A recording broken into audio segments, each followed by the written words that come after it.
Ohayou gozaimasu, bienvenue dans une nouvelle vidéo. J'espère que tout le monde va bien et que tout se passe bien pour vous. Ici au Japon il fait extrêmement chaud alors qu'on est seulement en mai. Ça veut dire que là on se tape des 25 degrés, voire des 27, des 28 parfois alors qu'on est en avril, mai. C'est quoi le problème en fait? It's giving réchauffement climatique. Bref, personne m'a demandé mais moi en tout cas ça va. Je passe une très mauvaise journée. Mais du coup je me suis dit pourquoi pas essayer de l'arranger en filmant aujourd'hui, puisque mon make-up est quand même un peu bien fait. Voilà. Donc aujourd'hui dans cette vidéo je suis juste posée. On va discuter de mon université au Japon. Parce que là je suis à ma 4e année, ma dernière année. Au début, enfin ça fait un mois que j'ai commencé les cours là. Et je me dis que c'est une bonne idée de faire une vidéo après 4 ans d'aller d'études dans une université japonaise. Puis je pense que j'en ferai une à la fin quand j'aurai fini de tout faire. Donc dans cette vidéo je vais parler de comment ça se passe dans une université japonaise, de mon point de vue, de ce que j'ai compris, parce que ça se trouve en fait c'est absolument pas comme ça. Donc ne prenez pas mon expérience comme agent comptant. Et encore une fois je vais parler que de mon expérience, que comment moi j'ai ressenti les choses. Et je pense que c'est différent pour chaque personne, chaque université. Et du coup je donne mon expérience, mais oh, ne pensez pas que c'est comme ça partout. Et bah, ça se trouve c'est juste moi qui suis bizarre, comme j'ai dit. Ça se trouve j'ai pas compris comment ça se passait en fait ici. Avant de commencer à vous raconter ma vie, merci de liker la vidéo, merci de vous abonner et de me suivre sur les réseaux sociaux s'il vous plaît, par pitié. Je vous en supplie, parce que ça m'encourage en fait. Là j'ai décidé de revenir, donc s'il vous plaît j'ai besoin que ça m'insulte dans les commentaires, comme ça je vais rester et continuer à faire des vidéos. Merci bien. Alors moi je me suis inscrite à Toyo Université. Il y a 3 campus. Moi je suis au campus de Hakusan qui est dans le Bunkyo, donc c'est un peu loin de chez moi parce que je vis genre à 40 minutes de là-bas. Mais bon, vu que genre je suis sur la Keio Line, au moins j'ai qu'un changement à faire avant d'arriver à l'université. Mais bref, dans tous les cas c'est chaud. Donc comment ça m'énerve, c'est trop loin. Et mon diplôme c'est Kokusai Gakubu. Comment on dit que c'est en français? Ah, en anglais c'est Regional Development Studies et en français c'est... J'étudie le développement régional plus centré sur l'Asie de l'Est. Voilà, on va dire ça. Maîtresse, je pense, donner la bonne information. Le site de mon université, si vous voulez regarder, c'est pas mal. Elle est grave belle, vraiment, l'université. Pour rentrer dans l'université, puisque je venais d'une école de langue, j'avais de bons résultats. J'ai juste eu à passer un interview et c'était bon en fait. Plus écrire juste une petite lettre de motivation et c'était bon, j'ai pu entrer. De ce que j'ai entendu de mes autres amis qui ne sont pas passés par des écoles de langue, c'est quand même pas si difficile que ça pour entrer à Toyo. Surtout quand t'es un élève international, parce que de toute façon, ils veulent qu'il y ait de plus d'internationaux qui bossent dans l'université. Surtout en plus si tu parles japonais. Parce que par exemple, j'ai plein d'amis qui sont plutôt dans le programme anglais, qui a celui que je fais, donc Regional Development, études sur l'innovation internationale. Mes amis qui suivent par exemple ce parcours là, soit ils font les cours en anglais, soit ils font les cours en japonais, sachant que de toute façon quoi que tu fasses en fait tu peux prendre les cours des deux. C'est à dire que moi par exemple je fais mes cours en japonais, mais j'ai aussi le droit de prendre des cours en anglais qui vont compter pour mon curriculum. Du coup de toute façon en vrai c'est comme si je faisais les cours dans les deux, et en général on te conseille de faire plutôt ça que de prendre par exemple que en japonais ou que en anglais. Donc ça fait que finalement j'y suis dit en anglais et en japonais. Du coup ça c'est le diplôme que je fais. Les cours commencent en avril, enfin il y a 2 rentrées, il y a la rentrée d'avril et la rentrée de septembre, mais moi j'ai fait la rentrée d'avril, du coup mes cours commencent en avril et se terminent en février. Non, même pas. Ouais, février, début février, puis on a fini en fait. Et l'année est découpée en 2 parties et dans chaque partie il y a 2 mini parties. Et dans ces 4 divisions tu dois choisir des cours. Moi mon école se fait en fonction de crédits. Du coup j'ai 124 crédits à valider avant la fin de l'année et je les prends comme je veux en fait. Les premières et les deuxièmes années on doit le prendre maximum 20 crédits. Ouais, 20 crédits. Et les 3e et 4e années on a le droit de prendre maximum 24 crédits. Mais en vrai en général c'est super facile à faire en fait. Et ce qui est bien c'est que je choisis mes cours moi-même. Évidemment il y a des cours qui sont mandatory, genre ils te disent forcément tu dois choisir ces cours là, mais de toute façon même dans ça on te donne le choix. C'est à dire aussi il y a 8 que tu dois choisir forcément. T'as 20 choix en fait, t'as 20 choix et dans les 20 choix tu dois prendre 8 forcément pour valider ton année. Le reste en vrai c'est genre tu fais un petit peu comme tu veux. Du coup c'est vraiment toi qui choisis ton emploi du temps, ce qui est très bien. Si tu veux un boulot étudiant, bah c'est super bien parce que du coup tu peux par exemple choisir que les cours le matin s'il y a la possibilité, parce que ça dépend encore, ou les cours le soir, et ça fait que tu veux te prendre des jours du repos en plus. Par exemple ma première année j'avais choisi 20 cours je pense, ouais j'avais pris le total ou 18 je sais plus. C'est vraiment pas beaucoup quand tu regardes dans la journée, que c'est 90 minutes de cours donc 1h30. Du coup ça fait que la première année en tout cas par exemple tous les mardis j'avais pas cours et j'ai eu par exemple maximum 3 cours par jour ma première et ma deuxième année. Et là vu que je suis en quatrième année, que j'ai pratiquement plus rien à faire, j'ai pratiquement pas cours, du coup je me concentre vraiment sur écrire mon mémoire. Ça c'est un peu comment la sélection des cours se passe. Ça m'a un peu choqué quand par exemple je parlais avec d'autres amis qui étaient dans des universités par exemple en France ou en Côte d'Ivoire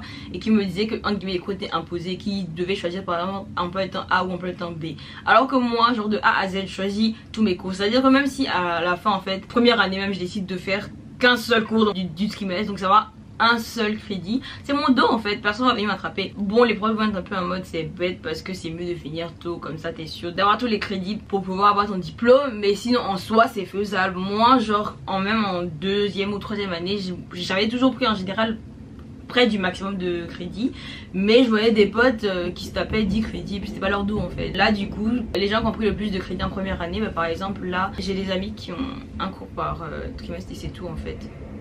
Genre tu viens à l'école littéralement une fois par semaine et puis tu t'en vas. Surtout pour nous les internationaux, bah t'as encore plus de temps pour visiter le Japon puisque t'as un seul cours par jour. Puisque c'est les cours de thèse, il y en a les profs ils sont en mode écoute on fait ça en ligne en fait. Du coup ça fait que vraiment ils vont pas du tout à l'université, ils peuvent se promener et juste tant que tu fais ton taf, y a pas de problème. C'est ça qui est bien je trouve avec mon université, parce que on me donne vraiment le choix. J'ai pas le choix parce que bah, il faut quand même que je bosse, mais ça va. Même là les cours sont pas si compliqués que ça. Même moi, pour une bouffonne comme moi, les cours en japonais sont pas si compliqués. Je me débrouille, ce qui est sûr. On verra si j'ai tous mes crédits à la fin. Ah oui, je pense aussi que c'est après le Covid, mais du coup là maintenant on a 3 types de cours qui nous sont possibles dans l'université. On a soit les cours présentiels, tu vas puis tu t'assois et puis tu prends des notes, soit on a des cours en ligne, soit on a des cours où c'est plus le prof il a enregistré une vidéo de son cours et puis il a mis sur son site et bah juste tu fais ce qu'il te demande de faire, tu prends les notes qui te restent à faire et puis c'est tout.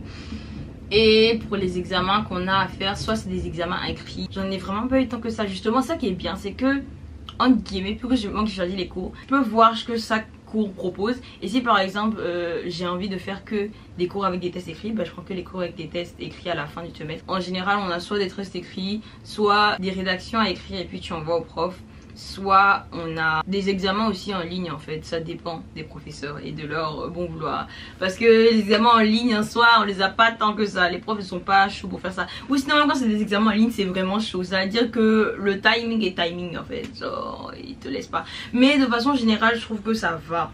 Bon, je me débrouille en tout cas pour l'instant. Maintenant que j'ai parlé un petit peu du système de mon université, je vais parler de mon ressenti maintenant. Déjà la première année, puisque c'était en ligne, j'ai pas vraiment ressenti que j'étais une étudiante, parce que bon j'étais à la maison toute la journée, donc bof, vie étudiante. La première année j'ai eu que des cours en japonais, du coup c'était un peu stressant parce que l'école de langue ils te parlent en mode t'es un élève qui apprend une école de langue, mais quand tu vas à l'université on te parle comme si c'était tous les jours, et surtout que en fonction des professeurs l'accent est complètement différent. L'un de mes professeurs préférés d'ailleurs, lui il vient de Osaka, donc un peu du sud.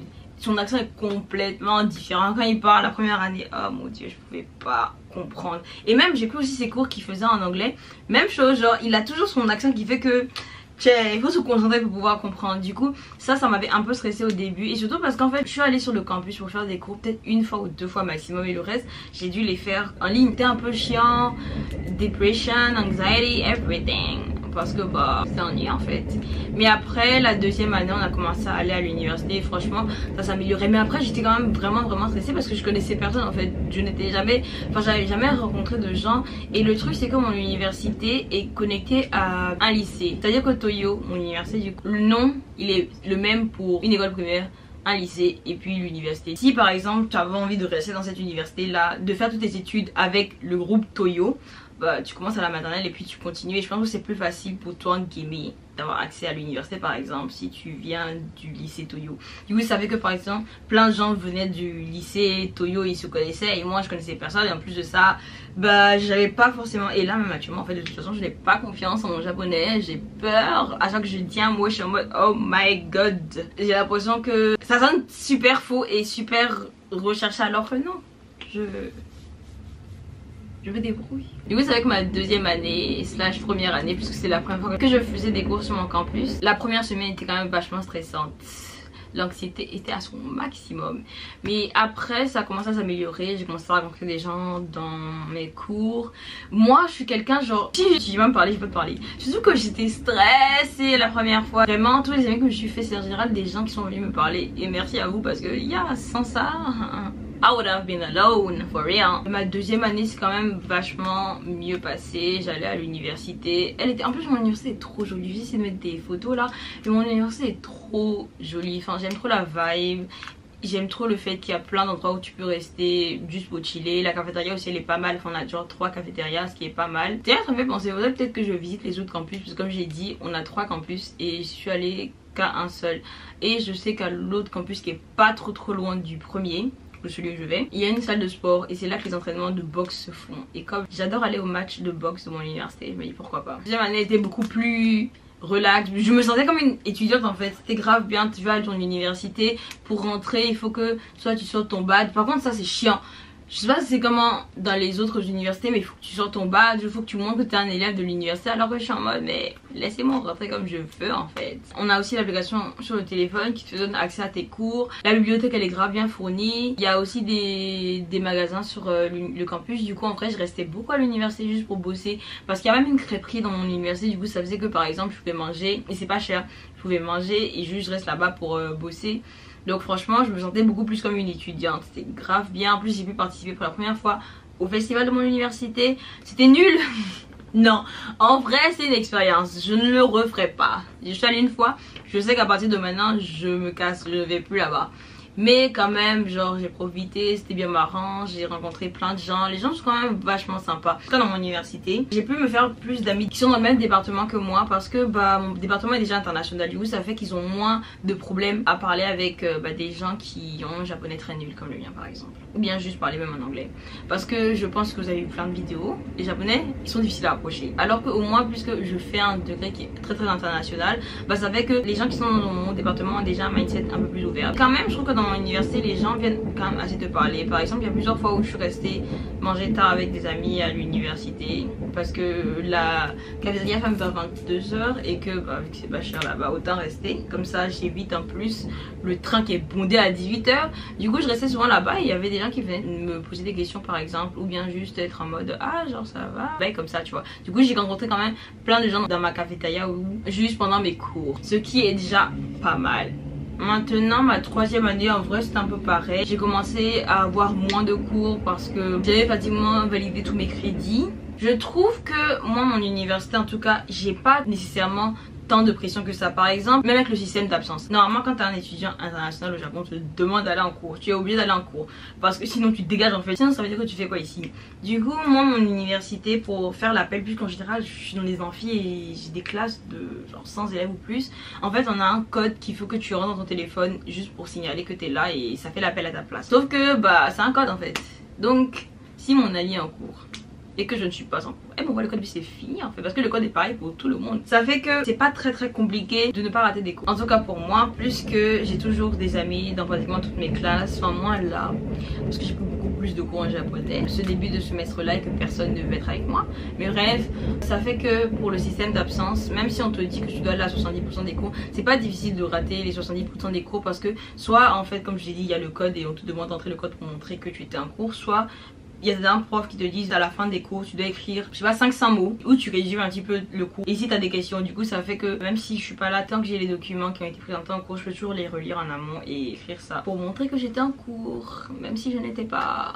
J'espère qu'ils ne vont pas voir cette vidéo et me renvoyer. Non en vrai je vais en cours, parce que justement genre je trouve que mon université elle est beaucoup trop stylée. Du coup j'adore être là-bas après mes cours pour pouvoir bosser, parce que là maintenant vu que je suis en 4e année je dois écrire mon mémoire et que c'est beaucoup de recherches à faire, surtout que pour le moment je suis vraiment dans la phase de recherche, c'est à dire que je me tape une dizaine d'articles par jour pour voir ce que je retiens, pour voir ce qui est intéressant ou pas. Donc c'est vrai que c'est vraiment long, mais juste être dans mon université je trouve que ça égaye mon mood, parce que l'université elle est beaucoup trop jolie, et juste voir d'autres étudiants, en tout cas moi personnellement je suis comme ça, quand je vois des gens productifs autour de moi ça m'aide à être productive. Mon université elle donne beaucoup d'activités, par exemple il y a énormément de clubs dans mon université. On a par exemple la EC zone, je sais plus, c'est une English zone en tout cas, genre où par exemple c'est fait pour que les étudiants en échange, parce qu'il y a aussi énormément d'étudiants en échange dans mon université. Si vous voulez juste venir pour un semestre dans mon université, je pense que vous devrez checker, parce que chaque semestre on a énormément d'étudiants qui viennent, et même tous les clubs en général à Halloween, pour les fêtes japonaises comme, je sais pas, ils font souvent des cérémonies, on a le Sky Hall, il y a souvent des petites activités ou des petites soirées qui se font là-bas. Elles sont nulles parce que mon université ne nous permet pas de vraiment turn shit up, mais c'est un bon moyen pour rencontrer d'autres personnes qui sont dans d'autres départements. J'espère que votre université est connectée à la mienne, parce que pratiquement tous les étudiants en échange que j'ai rencontrés dans mon université, ils me disent ouais, que j'ai 2-3 cours seulement par jour.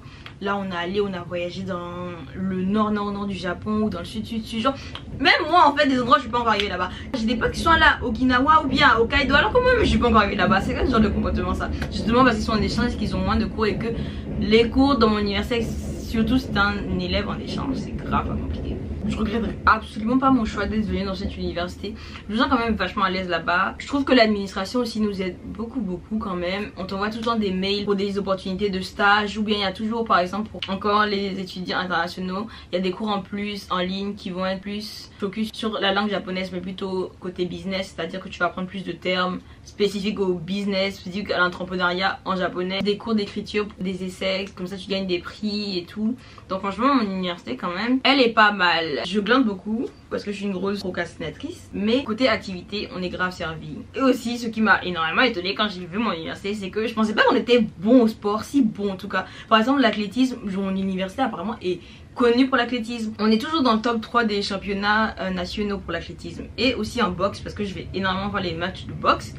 On est toujours dans le top, genre qu'est-ce qui se passe? Plus au baseball, je suis pas encore allée voir des matchs, mais ce que j'ai vu, parce que je suis les comptes Instagram, ce que j'ai vu c'est qu'on perd rarement, soit ils sont nuls, soit je sais pas, mais je pensais pas que mon université était connue pour ça. Parce que moi mon université, à chaque fois que je disais à des gens que j'étais dans cette université là, ils me disaient la nourriture est trop bonne à Toyo, la nourriture est trop bonne à Toyo. Et en fait je me rends compte qu'aussi on est bon au sport. Qu'est-ce qui se passe? Au début même, tellement on était bon, je me suis dit est-ce que j'ai pas envie de devenir cheerleader, parce que ça m'a l'air grave bien comme activité. Mais quand je suis allée aux essais et que j'ai vu quand je devais savoir faire des trucs genre le grand écart, j'ai abandonné. Et puis même après c'est trop fatigant. Je suis allée 2-3 fois au entraînement juste pour voir, juste pour supporter, et c'est chiant en fait. Il y a possibilité de faire beaucoup d'activités. On a même aussi ce que j'ai envie de voir, mais ça me fait mal parce que je ne peux pas voir, on a une équipe de sumo. J'ai envie d'aller voir une compétition de sumo. À chaque fois que je vais pour chercher des tickets, bah soit ils sont tous vendus, on peut plus, soit c'est pas la période, du coup ça m'énerve. Cette activité, je suis grave à l'aise. Je regrette absolument pas mon choix, même si elle est un peu loin de ma maison. Je regrette absolument pas mon choix. Je me sens à l'aise pour faire mes études. Elle est un peu comme toutes les universités en fait, je pense, hein, parce que je n'ai jamais fait d'autres universités, donc je ne sais pas comment ça se passe là-bas. Mais en tout cas, voilà un petit peu mon ressenti. Je regrette pas mon choix d'être allée dans cette université. Je trouve que je suis quand même vachement bien accompagnée, je comprends les cours, j'ai pas trop de difficultés, les profs sont pas trop chiants, et de toute façon en général, plus que tu discutes avec d'autres étudiants, en général ils te disent ah évite ce professeur, ah si ça. Du coup voilà un petit peu comment c'est dans mon université. Moi j'ai parlé de ce que je pense était important et ce que j'aurais aimé savoir avant de commencer, mais si vous avez des questions n'hésitez pas, parce que je me dis que ce serait aussi bien que je fasse une vidéo plus en détail peut-être où je réponds à vos questions. Donc n'hésitez pas à les mettre si vous en avez, et peut-être que ce sera l'objet d'une nouvelle vidéo. Mais en tout cas en attendant, merci beaucoup d'avoir regardé, et bah on se retrouve pour une prochaine vidéo. Bye.